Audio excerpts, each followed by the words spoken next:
We are going to attempt to come live on here. And it's been a while, I know. But we decided to do a Saturday live for you guys. So, hopefully the algorithm will pump us out. If not, you'll watch this later. But grand risings, everybody, and welcome.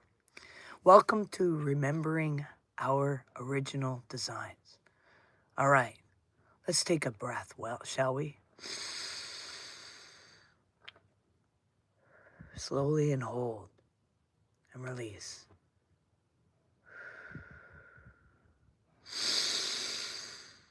Hold and release. In through the nose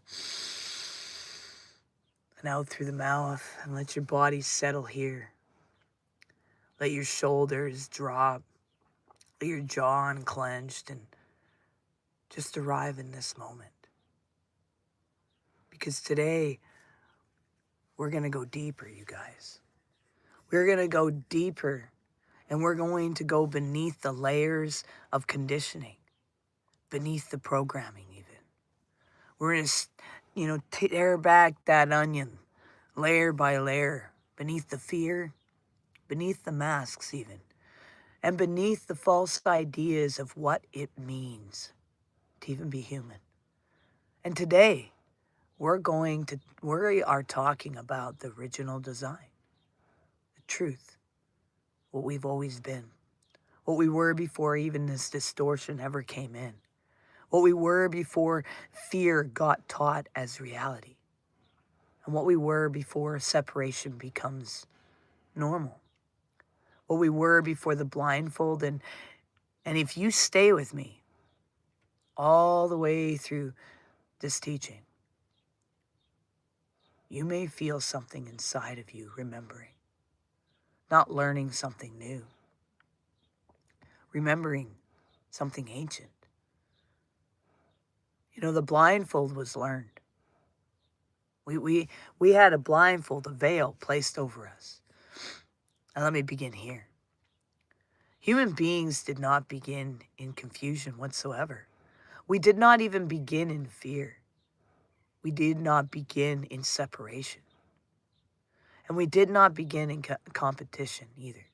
We did not even begin in shame, and we did not begin in rejection. We were not born with belief that we were even broken at all. Those were things that we learned. They were conditioned, passed down, reinforced even. Yeah, even normalized. And eventually so deeply woven into the human experience that many people mistake them for truth. But they're not. They're not even our original design or original truth whatsoever. They're distortions, blindfolds, layers, coverings, and deeper teachings have been there for us today. And we're going to peel them back. Because we can remove what was placed over us. And we can remember what was there before the distortion. And we can return to the original design. That's what this teaching is about today. How's it going? What was the original design? It's a deep question a lot of us ask. So we're going to begin asking, what is the original design before modern fear even got in? Before even industrial disconnection happened? Before the system of domination and before trauma became the baseline of our lives? Before people were trained to live from anxiety instead of presence? What was the human being designed for? Well, we were designed for relationship. We were designed for rhythm. We were designed for coherence. And we were designed to live in connection with this land. And we were designed to belong. We were designed to know ourselves directly even. We were designed to move through life with an awareness that was not constantly fractured by the false stories that we've been handed. You see, the original design was not built on chronic fear. like this world tries to betray. It was built on participation, on embodied knowing, on relationship with nature even, and on direct experience, even on trust. On the inner spark, the spark is still here and it has never left. It has only been buried under layers of adaptation. Humanity, an eternal way we call it. I mean, let's talk about where humanity went wrong. I mean, that phrase can sound harsh, right? But we need to be honest here. We need to, if we want to be real, and if we want to be remembrance, at some point, humanity turned away from direct knowing and towards control. I mean, look at us, all trying to control each other's lives. What to believe, what to think, where to go, where to buy, where to live, how to live. We've turned away from living the nature and began trying to dominate it. We turned away from mutual belonging and began building systems of separation and divide. I mean, look. We turned away from ceremony and rhythm and began living by a clock and schedules and pressure. And we turned away from inner truth and began outsourcing meaning to institutions, authorities, and inherited structures. And gradually, we forgot the way we were meant to live. And this is not about blaming human beings.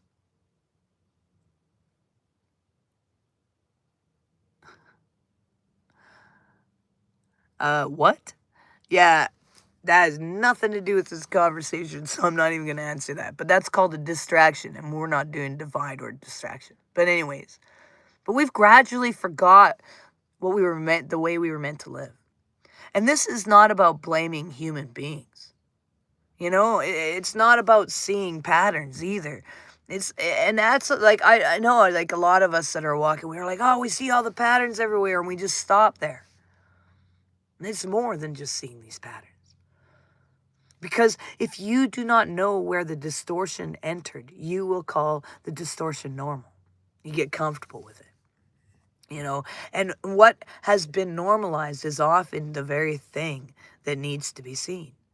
See, the greatest trick of this blindfold that we call, or the veil, it's convinced us that you're just a face. You're just this body. You're just this thing flowing through life. But it is not your face.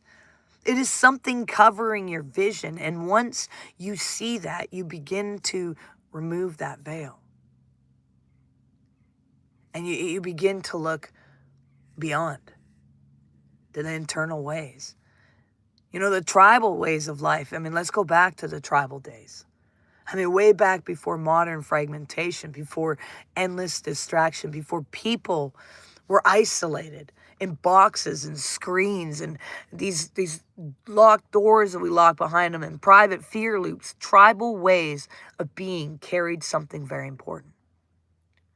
People lived closer to the earth, closer to one another, you know, and they were closer to necessity, closer to ceremony, closer to nature, closer to death and birth and food and weather and animal life and the living pulse of existence. That kind of life, you know, does something to the consciousness. It keeps you honest. You cannot pretend you are separate when the land feeds you the rain, sustains you, and the fire, you know, warms you, and the elders guide you, and the tribe holds you. But tribal life reflected participation is not isolated, not abstracted, not constant detachment. It's participation. We have to participate in this existence. And that is one of the deepest things modern humanity has lost. We live inside a system that rewards disconnect. You know, flip the screen, get to the next funny video, look at this, look at that. Walking down the streets like this. We don't even know how to say hi to each other or even how to be there for one another anymore. And that's one of the deepest things modern humanity has lost. We live inside a system that rewards this disconnect. And then it sells as if it's our freedom.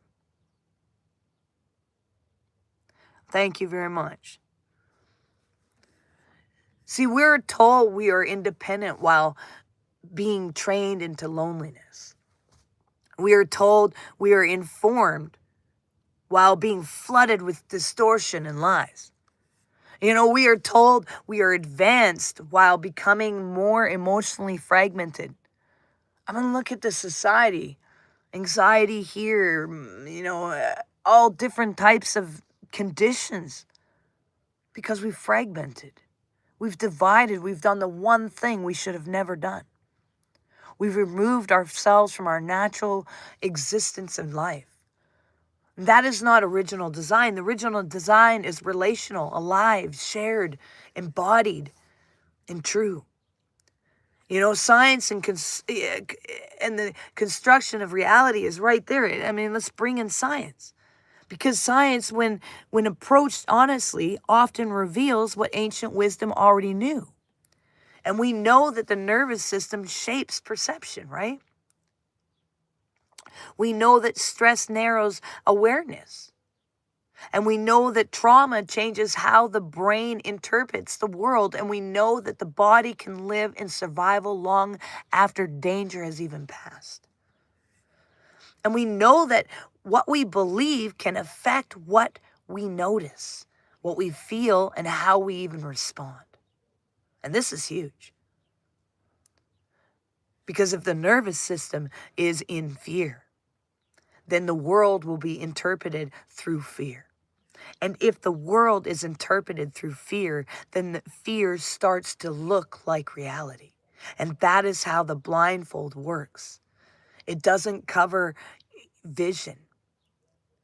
It shapes interpretation. It colors perception.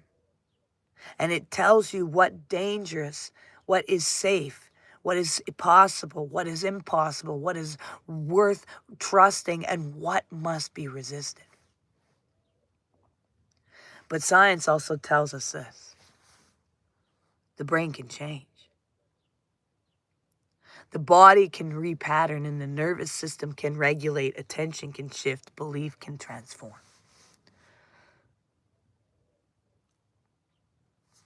Yes, yes, Nate 420 is my son. And that means the human being is not fixed. That means the distortion is not permanent. And that means the original design can be recovered. See, philosophy and the question of being is philosophy has always wrestled with the question. What is a human being? Are we just biological machines? Are we just minds and bodies? Are we just patterns of survival, or is there something deeper? The great philosophers, mystics, and sages kept returning to the same core tension. The word appears one way, but deeper reality may be something else entirely. See, Plato spoke of shadows in the cave. The mystics spoke of the illusion of awakening. And the philosophers ask whether appearance and truth are the same, and they are not. And that is why the human journey is not just about accumulating knowledge. It is about seeing through distortion. And it is about becoming capable of truth. Used to watch both years ago. Dude, Car Hot Boxes. Good to see you still around. Thanks. Good to see you too. Thanks for returning. So the truth is not always what we were taught. In fact, the truth is often what we were trained not to see. That is why remembrance matters, because we are not just trying to learn facts. We are trying to recover being. So let's go to Gnostic's truth in the veil. Let's go into Gnostic way of seeing, which is Gnostics means knowing. And this teaching becomes very powerful here. The Gnostics understood that the world can be veiled, like a blindfold being put on. And not because reality is meaningless, but because perception can be distorted. And then that's what we've been talking about. They understood that there's these hidden truths behind appearances and a deeper reality beneath the surface of even the world. And A divine spark in human being that remembers what the mind has forgotten. And they understood that awakening is not about becoming something foreign. It's about uncovering what was always there. And that is why agnostic truth matters so much in this conversation, because it says something. It says the problem is not that the divine is absent. You are that divine. The problem is that the human being has been made to forget. Forget the spark, forget the source, forget the inner light, and forget the original design. Forget that you are more than the mask, and forget that we are more than even freer. Forget that we are more than the roles we were told to even play. See, the veil is not the truth. The veil is what obscures the truth. And the work of awakening is not to pretend the veil is not there. It is to gently lift it. See, the child in the unfolding of awareness, we call this. Let's talk about children again, because this matters. Children begin life closer to the original design. They are more direct, more present, more intuitive, more embodied. They do not yet think in the same heavily programmed way adults do. They live from feeling immediacy, curiosity, and wonder. But then the blindfold starts to form. They're taught what to fear, what to even hide, what to believe, and what is even acceptable, what is shameful, and what is realistic, and what is possible and what is not. And slowly, the child is reshaped, not in truth, into adaptation. And then the adult thinks that the adaptation is maturity. But often it is just survival of respectable. And that is not original design. The original design does not make the child smaller. It helps the child unfold. And that's very important. Because much of the healing is not becoming something new. It's undoing the shrinkage, undoing the contraction, undoing the layers of fear that made the child disappear behind the adult. Nature is the keeper of truth. Nature is one of the greatest teachers here, because nature never forgets the original design. The tree does not question whether it is allowed to grow. The river does not ask permission to flow. The seed does not despise its own becoming. The moon does not apologize for its cycles. And the seasons do not compare themselves to one another. Nature lives in rhythm. Human beings were meant to live in rhythm too, and we were meant to rest when we are tired, to move when it's time to move, to create when something is ready to emerge, to release when something has completed, to belong, to participate, to adapt with intelligence, to live with the land, not above it, to live in relationship, not dominance. When we serve ourselves from nature, we serve ourselves from part of our own design.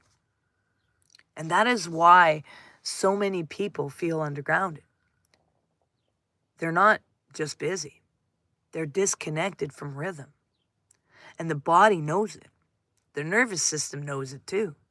And the soul knows it. And the earth even knows it. I want to talk about the architecture of fear. Let's go deeper into the architecture of fear, because once you understand the original design, you can begin to see the distortions more clearly. See, fear builds systems. Fear builds control, and fear builds heresy. Fear builds scarcity. Fear builds performance, and fear builds comparison. Fear builds separation, and fear builds the need to constantly defend the self. And once fear becomes the architecture, people stop noticing they are living inside it. They think it is civilization. They think it is progress, and they think it is just life. But the architecture of fear is exhausting. It makes people suspicious, and it makes people guarded, and it makes people disconnected from their own intuition. It makes them live in constant reaction, and it makes them forget that they are conscious itself. And that is why this teaching matters, because once the architecture of fear is seen, it starts to crack. And when it cracks, guess what? The original design begins to show through. The role of the body is crucial here, because the body does not just hold your pain. It also holds your memory of original coherence. Even when fear has distorted, the system's body still remembers what wholeness feels like. It remembers ease, and it remembers safety, and it remembers rhythm, and it remembers flow, and it remembers belonging. And that's why the body is such a key part to return. If you only think about truth, you may never fully live it. But when the body begins to regulate soft and trust again, then truth becomes embodied. Then consciousness is no longer abstract. It is lived. It is breathed. It is felt. And the body is not what keeps you from truth. It is the one door back in. The blindfold comes off slowly. I mean, let's talk about unfolding, because the blindfold, it does not always come off in one dramatic movement. It takes time. Sometimes it comes off slowly, layer by layer, through grief even, through awakening, through traumatic experiences, through dissolution and through suffering, through love, through nature, through loss, through silence, through rupture, through revelation. And often you do not realize it while it is even happening. You'll just notice these layers. I don't respond the same way anymore. I don't believe that old lie anymore. I feel calmer than I used to. And I can see the distortion more clearly now. And I'm not as afraid as I was. And that is the blindfold coming off. And it is not always comfortable, because to see clearly means the old story can no longer protect you. But it also means the truth can finally hold you. See, gnosis is not just mystical language. It is practical. It changes the how to move through daily life. And if you remember the original design, then you begin to ask different questions. And instead of how do I survive this, you ask, how is this trying to merge? How is this trying to merge through this? And instead of how do I protect the false self, you ask, how do I return to truth? And instead of how do I become enough, you ask, what was covered up that I am now ready to remember? And instead of living from fear, you begin to live from recognition. And that is the shift, not performance. It's recognition, the human being restored. What happens is when the original design begins to return, the human being becomes more coherent. And the more compassionate, less reactive, less performative, more present, more grounded, more honest, more connected. There is less need to dominate, and less need to compare, less need to prove, less need to control, because the person begins to feel what it is like to live from the inside out and inside of outside in. And that is restoration. That is restoration, and that is what we are really after. It's not perfection, not superiority, but restoration, where we stand now. So where does that leave us? It leaves us at a choice, at a point. Do we continue living as if fear is the original truth, or do we remember what came before fear? Do we continue believing that separation is normal? Or do we begin to live as if relationship is the truth? Do we continue treating the body as a burden? Or do we receive it as a temple? Do we continue letting the blindfold define reality, or do we begin to lift it? Do we continue outsourcing truth, or do we begin to know directly? That is the invitation. That is the spiral, and that is the return. So today we remembered the original design. We remembered that humanity was not meant to live in chronic fear. And we remembered that tribal life, nature, rhythm, ceremony, and belonging all carried truth we have forgotten.